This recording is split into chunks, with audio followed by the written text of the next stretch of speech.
Right, John Hughes, welcome to East End Park. Dunfermline manager, how does that sound? I'm absolutely delighted, excited, but I know it's going to be a difficult. I've not got a magic wand, so we have to get together, stick together, and I'm here to help them along. But more than confident that we can get back to winning ways and get the team up the league. But it's not going to be easy. It's down to hard work. But the history of Dunfermline, the players that have come through the door, the managers. It's an iconic club in the history of the club. So for me, I'm like an excited young boy and cannot wait to get started.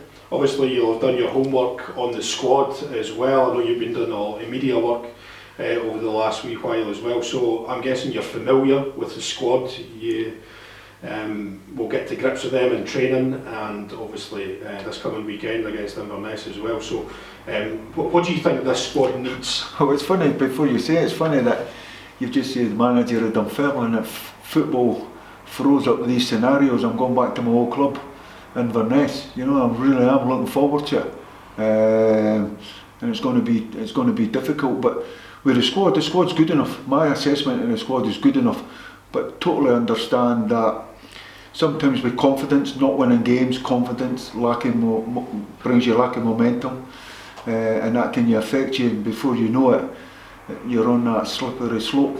I had it at a few clubs I've been at, even way back at Falkirk. We were fighting relegation, albeit it was the SPL. Had it at Raith Rovers, had it at Ross County, so I've got that experience. And maybe that's one of the reasons that I got the job, for that experience, that know-how, how to get the best out of players individually, collectively, and that's what I intend to do. They'll know I set standards at a football club.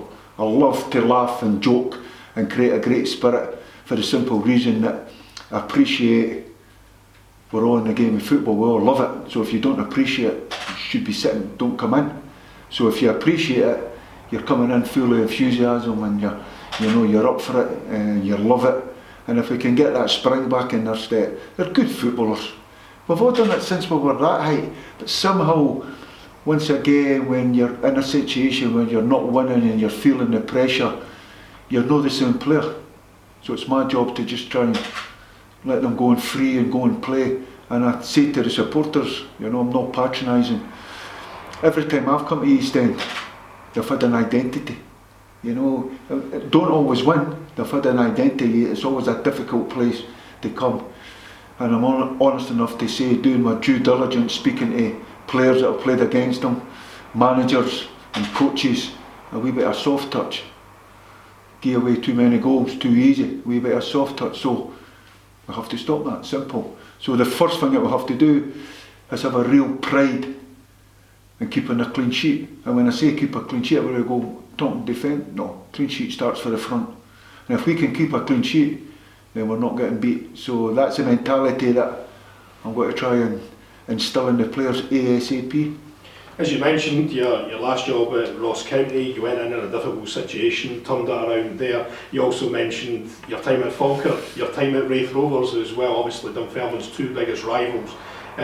Was there any apprehension, given who you've managed in the past, taking on a Dunfermline job, taking on this club? Because I know the fans will be thinking, he's managed Falkirk, he's managed Raith Rovers. How do you counteract that job? Well, the job, the big part of football is everything. It's just the winning. It's the disappointments that make you the man you are and the manager that you are. And I don't think that I would have done the job, or such a good job at Ross County, if never had that experience at Raith Rovers. Now, I've not got a bad word to say about Raith Rovers. When we play them, I want to beat them. I feel that I'm one of these guys that when you turn up and you see all the locals going to support their hometown club, that's what's important, that's what we need in Scottish football. But it was difficult in terms of, I just felt, I went in there, they hadn't won a game for October. That was 17 games they hadn't won. I went in there in February. The top goal scorer had scored 4 goals, so there was massive problems there. And that was probably one of my lowest points in Scottish football when Raith Rovers got relegated, because you're associated with it, and I've never stepped back for it and hid for it. I could come up with other sort of injuries and all that stuff. You just have to. So I'm absolutely delighted that they're back in the First Division and they're doing well, and they've got a right good manager in John McGlynn. But now, that's why I bring a smile on my face. It's my job to, every time we play them, to make sure that our fans are the ones that are singing, and we try and go and catch them. You know, if not this year, you know, with the objectives that we have to set out, the small objectives, and short term, mid term, long term. But long term, I'd like to think that we can go and catch them, overtake them, and they'll be looking up at us. We obviously have relatively new owners here at Dunfermline. You'll have chatted to many of them, I'm sure, and you'll be working closely with Thomas as well. How's that relationship struck up? The interview process was very intense. It was very intense. It was very sort of demanding. It was one that, to be honest, with Thomas here, I felt that, you know, you're a little bit, even for all my experience in football, you're a little bit apprehensive. But I can tell the supporters right now, the project, this club's a sleeping giant. I'm not sitting here and patronising. I'm honest as the day's long.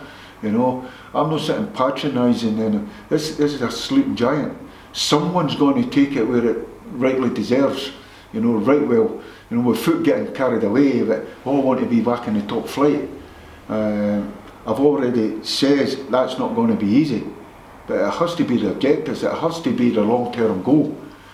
And in that interview process, although they are interviewing me, I've got the brass neck to interview them, because I want to know the ambition and the project and the enthusiasm to where we're going to go. And it was overwhelming. You know, you just need to ask the right question, and you've seen the enthusiasm and the passion that the guys I've got for Dunfermline. And then I'm saying to myself, these are good people. Their heart's in the right place for their hometown club. I want to be part of that, and that's why. So I'm very lucky, very fortunate to be the manager of Dunfermline. You know, I'm a lucky man, and I hope, for fingers crossed, you need a lot of luck. And if I can, you know, get that magic wand working and get the gold dust, then hopefully we can keep the clean sheet, start winning games, and get ourselves up the league short term, take it from there. But every one of them, they better be smiling, because they're doing some. Once again, no patronising supporters. How many supporters would love to be a full-time footballer? It has to come, it comes from the heart, it comes from in there. Full-time footballer playing for the Pars, your club.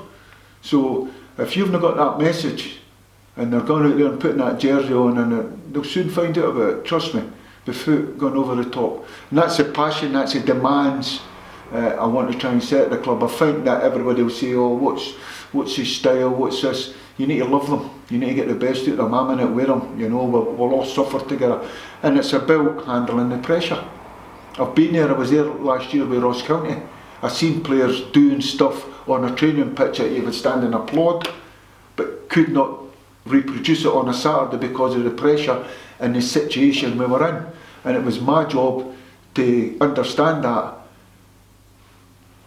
challenge, look at it, and then put the players at ease. And the way I do it, is it a challenge or is it pressure? It's a challenge. It's a challenge to handle the pressure. The pressure, the butterflies are there. If the butterflies put you under, then don't put the strip on. If the butterflies are no there, don't put the strip on. But if the butterflies are in there and you're really at it, you're going to have a cracking match. That's all my experiences I've had as a footballer. You know, I want the butterflies here because I know, and then I can control it with that controlled ice in the veins style of football, and go and express yourself. So that's really, I know I'm rambling here, but that's really what I'm trying to bring in. Hopefully, you know, I'm here for a number of years and keep getting success after success. And that's the key word, I guess, because Dunfermline has been starved of success in the most part, for the last decade now. And the fans just want to see a winning team putting as you said, their heart on their sleeve and making their way back up to where we want to be? Well, there's no point. We're sitting here and I've sort of skipped a wee bit of the question, and I keep that question and I'll come back to it, because we did mention Falkirk and everybody associates me with Falkirk, and I had a wonderful time at Falkirk. But I make no qualms about this. I'm now the manager of Dunfermline, and I'm not going that way with Dunfermline. And any time we play Falkirk, and there's only one team I want to win, then that is my commitment. It's something that I don't know what it is. I don't know if it's that. As soon as I commit to something, it's 24/7 and it's all in. It's all in, and everyone has to come with me. Everyone has to, so it doesn't guarantee we're going to win football matches, but that's my message. And going back to the question that you just asked, the fans, there'll be times they'll be disappointed and they might know, but I'm hoping instantly they'll see a performance on the pitch. It might know it's going to take us a right while to get to play the style of football that I want played. It's about hanging in there, keeping clean sheets, and digging in and winning games, and let people know they've been in a game every time. And that's the identity that I want at Dunfermline. The other thing that I want to touch on is we're the bottom of the first division, right? The expectations is we would be looking to try and challenge at the top and get in there. Now that we're at the bottom of the first division, I'm just hoping all the players know that everyone's laughing at them in Scottish football. We're a laughing stock in Scottish football. There's Dunfermline beat again. We need to change that. That alone for me, when people's laughing at me and saying, is that right? We'll see about that. That's the siege mentality, and that can only come together if everyone's 100% committed to the cause in everything that we do. Everything that we do. I'll have no one saying, oh, it's only Dunfermline and we're playing in Scottish foot, don't come in, don't train. If you don't want to train, if you don't want to give me 100%, don't come on the training pitch, don't spoil it for anyone else. When we have a laugh, we'll all laugh together. When we go to work, we'll all work together. When we're working, let's get this serious head on. And it's my job to hopefully improve them individually and collectively as a team to get success. Finally, John, we've covered a lot of ground there. You only asked 2 questions. That's the thing, yeah, I've only answered 2 questions.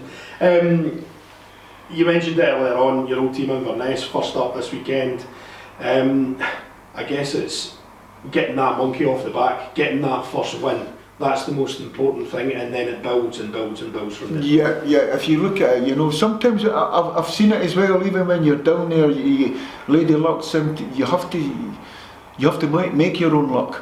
So I'll be there tomorrow. I'll speak to them. I'll have a team meeting.